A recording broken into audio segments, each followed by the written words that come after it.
सृष्टि के आरंभ से ही मानव अपनी आयु तथा अपने स्वास्थ्य के प्रति सचेत रहा है। समय समय पर विशिष्ट व्यक्तियों को जिन वस्तुओं से कोई अनुभव हुआ, उन सिद्धांतों के संकलन से ऐसे ग्रंथों का निर्माण हुआ जो मानव के स्वास्थ्य के लिए कल्याणकारी सिद्ध हुए। आयुर्वेद भी एक ऐसी ही प्राचीन चिकित्सा पद्धति है जिसमें स्वास्थ्य संबंधी सिद्धांतों की जानकारियां दी गई हैं। आयुर्वेद को साफ शब्दों में कहें तो आयु संबंधी प्रत्येक जानने योग्य ज्ञान या वेद को आयुर्वेद कहा जाता है। आयुर्वेद संबंधी सिद्धांतों का क्रमबद्ध संकलन कर ऋषियों ने अनेक संहिताओं का निर्माण किया है। इन संहिताओं में सुश्रुत संहिता शल्य तंत्र प्रधान और चरक संहिता काय चिकित्सा प्रधान ग्रंथ हैं। इन ग्रंथों के रचयिता क्रमशः सुश्रुत तथा चरक हैं। आज के व्लॉग में हम भारत के महान चिकित्सक आचार्य सुश्रुत के बारे में चर्चा करेंगे तथा अगले व्लॉग में हम चर्चा करेंगे भारत के एक अन्य महान चिकित्सक आचार्य चरक के बारे में। आचार्य सुश्रुत से संबंधित एक घटना कुछ इस प्रकार है। एक बार मध्यरात्रि का समय था। किसी के जोर से दरवाजा खटखटाने से आचार्य सुश्रुत की नींद खुल गई। वृद्ध चिकित्सक आचार्य सुश्रुत ने पूछा, बाहर कौन है? फिर दीवार से जलती हुई मसाल उतारी और दरवाजे पर जा पहुंचे।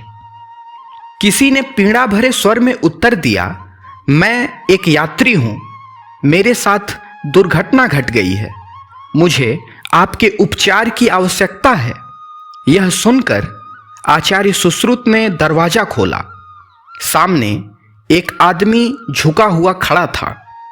उसकी आंख से आंसू बह रहे थे और कटी नाक से रक्त बह रहा था। आचार्य सुश्रुत ने कहा, उठो बेटा, भीतर आओ, सब ठीक हो जाएगा, अब शांत हो जाओ। आचार्य सुश्रुत उस अजनबी को एक साफ सुथरे कमरे में ले गए। शल्य चिकित्सा के उपकरण दीवारों पर टंगे हुए थे। उन्होंने बिस्तर खोला और उस अजनबी यात्री से बैठने के लिए कहा। फिर उसे अपना चोंगा उतारने और दवा मिले पानी से मुंह धोने के लिए कहा। चिकित्सक आचार्य सुश्रुत ने अजनबी को एक गिलास में कुछ द्रव्य पीने को दिया और स्वयं शल्य चिकित्सा की तैयारी करने लगे। बगीचे से एक बड़ा सा पत्ता लेकर उन्होंने उस अजनबी यात्री की नाक नापी।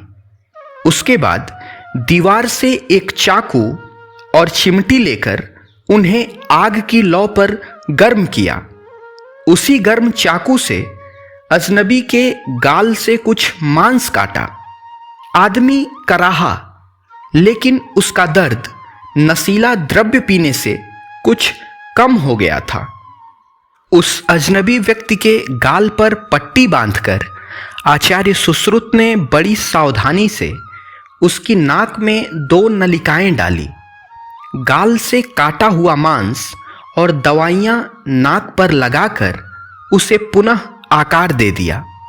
फिर नाक पर घुंघची व लाल चंदन का महीन बुरादा छिड़क कर हल्दी का रस लगा दिया और ऊपर से पट्टी बांध दी। अंत में आचार्य सुश्रुत ने उस अजनबी व्यक्ति को दवाइयों और बूटियों की एक सूची दी जो उसे नियमित रूप से लेनी थी। आचार्य सुश्रुत ने उसे कुछ सप्ताह बाद वापस आने को कहा, जिससे वह उस व्यक्ति को पुनः देख सके। आज से 2500 वर्ष पूर्व आचार्य सुश्रुत ने जो किया था, उसी का विकसित रूप आज की प्लास्टिक सर्जरी है। आचार्य सुश्रुत को प्लास्टिक सर्जरी का जनक कहा जाता है। आचार्य सुश्रुत का जन्म 600 वर्ष ईसा पूर्व में हुआ था।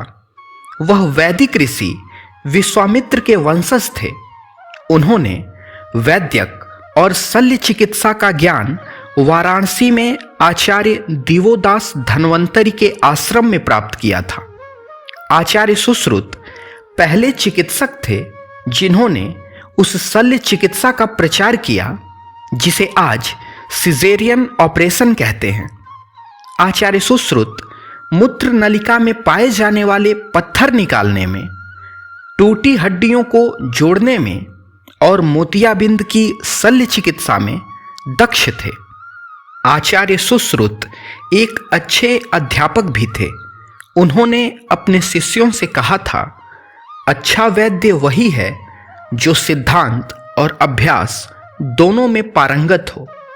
आचार्य सुश्रुत अपने शिष्यों से कहा करते थे कि वास्तविक शल्य चिकित्सा से पहले जानवरों की लाशों पर शल्य चिकित्सा का अभ्यास करना चाहिए। अपनी पुस्तक सुश्रुत संहिता में उन्होंने विभिन्न प्रकार के 101 चिकित्सा उपकरणों की सूची दी है। आज भी उन यंत्रों के समान यंत्र वर्तमान चिकित्सक प्रयोग में लाते हैं। वह चिमटियों के नाम उन जानवरों या पंछियों पर रखते थे जिनकी शक्ल से वे मिलते थे, जैसे क्रोकोडाइल फॉसेप्स, हॉकबिल फॉसेप्स इत्यादि। चिकित्सा विज्ञान के क्षेत्र में अपने महान योगदान के लिए आचार्य सुश्रुत आज भी जनमानस में पूजनीय हैं।